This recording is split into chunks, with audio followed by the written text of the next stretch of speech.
Okay guys, in this tutorial objective will be to create external class where we are going to have bunch of stuff, bunch of variables.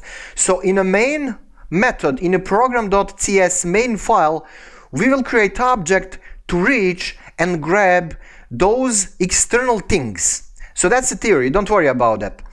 Basically, go to project, go to add class, and here we are going to substitute class 1 with a custom name that is easy to understand, which will be external class. A name is totally up to you. Just make sure that you're clicking here on a class. Okay, so .cs must be extension. So add, and preparation is done for us by Visual Studio. And actually this is kind of cool. We do have like dedicated namespace, which is, well, actually it's the same namespace as here, so we don't need to import it, right? So that's cool. And the class is external class, same stuff as a file. So in here we're going to create a couple of things. That will be integer x, for example 5. That will be, for example, string, some string, and value will be some string, and we are going to have individual character, let's give it a name, some char. A value will be, of course, inside the single quotes will be, let's say, z. So this is just preparation in external class that is in dedicated file, right? Namespace is the same. So how we are going to create object based on this class? Can we do that? Well, yes, because learn.cs is automatically reachable in program.cs. So here what we need to type is this. What is the name of class? External class. Okay.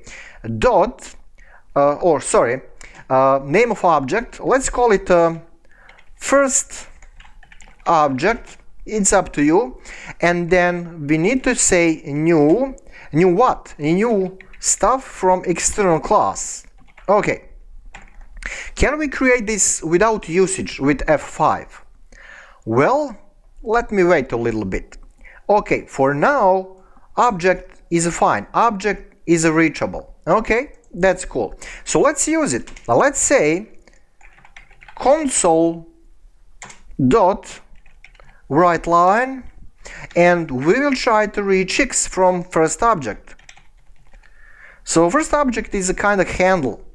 Dot, can we have here x in options, in drop down? Well, no, so probably this is gonna be some kind of problem.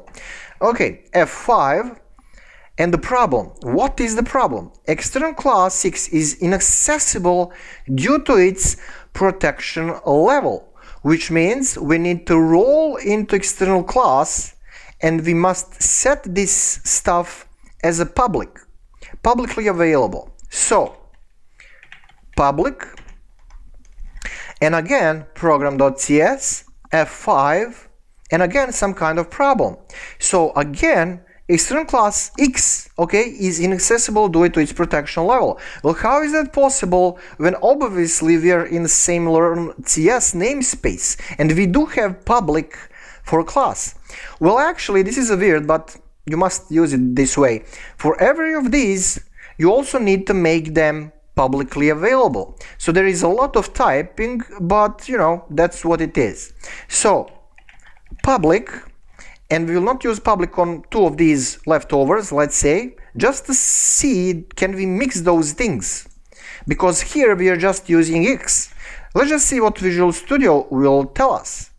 Well, okay, that's fine. So bottom line, you can create errors in external class, but only if you are not going to use those things. But if you really want to use those things, well, public must be typed right here. Public thingies. Okay, and now you can use some string and some character. So there is no need to tell namespace that is public, because this is namespace. It's not needed. It's a learn.cs primary namespace, but you must do that for class and for all these variables when you are using it through objects. Right, so this is a first object, and let me copy paste this line a couple of times, and here when you type a dot, well, now you're gonna have these things available. So that is because public availability, right? So order was some string and some char, right? F5, and there you go, you have it, nothing special. Can we create another object here? Well, yes, let's steal this code right here. I'm gonna have a little bit of custom report up here. This will be hard-coded like a header just to delimit things vertically, and this will be second object, which means we must use it down there. So we do have two objects based on the same class, just like if you're going to do all these things right here in a program.cs. So that's cool. F5, and you're gonna have same results but through different objects. So that's pretty much it in this tutorial. Nothing scary, and in the next one we're going to do something similar but through individual dedicated namespaces. Okay, so the accent here is on objects. Okay, objects and not direct usage of methods and variables. Objects, and through objects we're gonna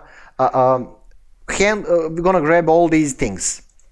So that's it. Thank you for watching, and see you next one. Ciao.